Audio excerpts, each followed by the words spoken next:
Have you ever wanted to build something totally awesome with just your own two hands? What if I told you that you could create a mythical creature, a fire-breathing dragon, using nothing more than a simple sheet of paper? It sounds like something out of a fantasy movie, right?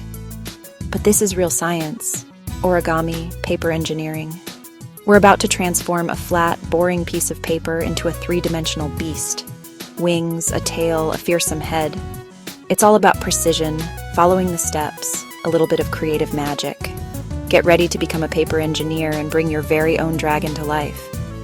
Before we dive into the folding, let's talk about why this is so cool. Think about it. We are taking a two-dimensional object and giving it a three-dimensional form. This is the same basic principle engineers use to design things that get sent into space. Satellites often have solar arrays, unfolding mechanisms, much like how we will fold this paper. This project isn't just about making a cool toy. It's a hands-on lesson in geometry, physics, spatial reasoning.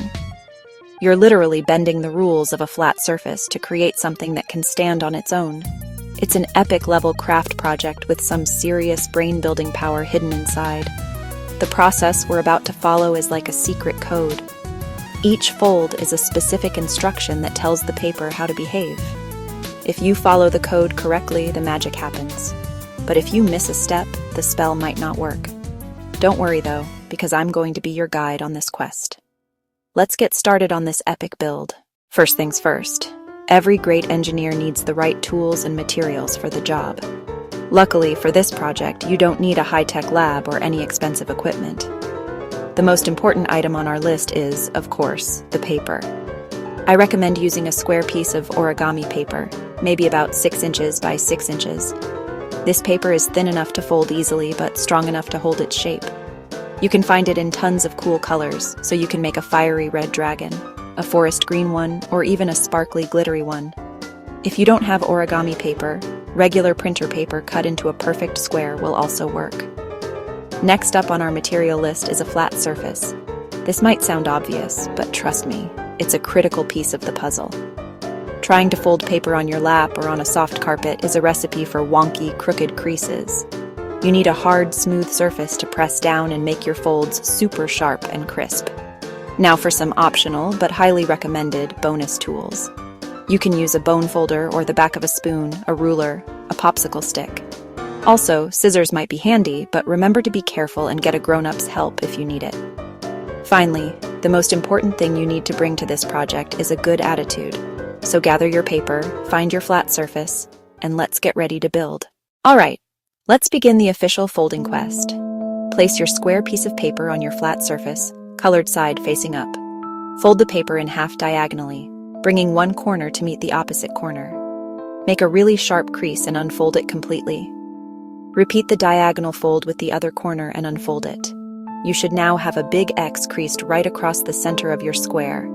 Now flip your paper over so the white side is facing up. This time, we're going to fold it in half like a book. Fold the top edge down to meet the bottom edge. Make a sharp crease, then unfold it. Next, fold the left edge over to meet the right edge, crease it sharply, and unfold it again. Now your paper should have an X crease and a plus crease. This next part is a classic origami move called a squash fold or water bomb base.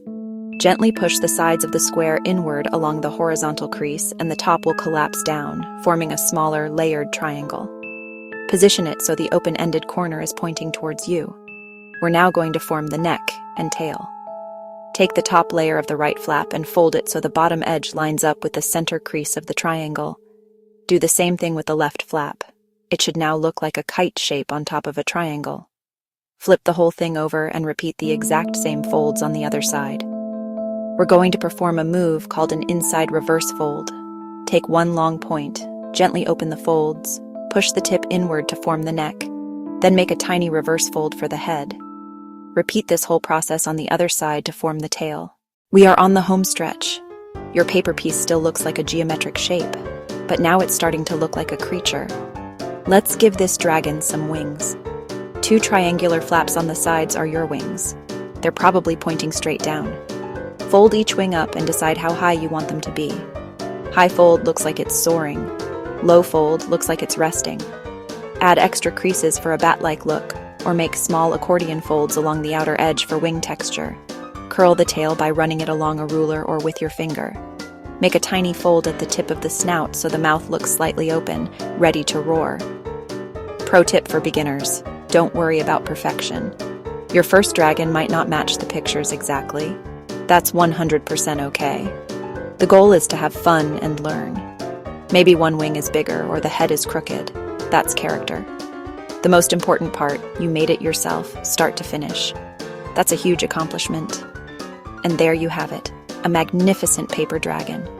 Make a whole family in different colors, set them up as decorations, hang them from the ceiling, show them to friends and family, and tell them you built them yourself. You're not just a crafter, you're a paper engineer. You took on a challenge, followed steps, and created something amazing. Now, what will you build next?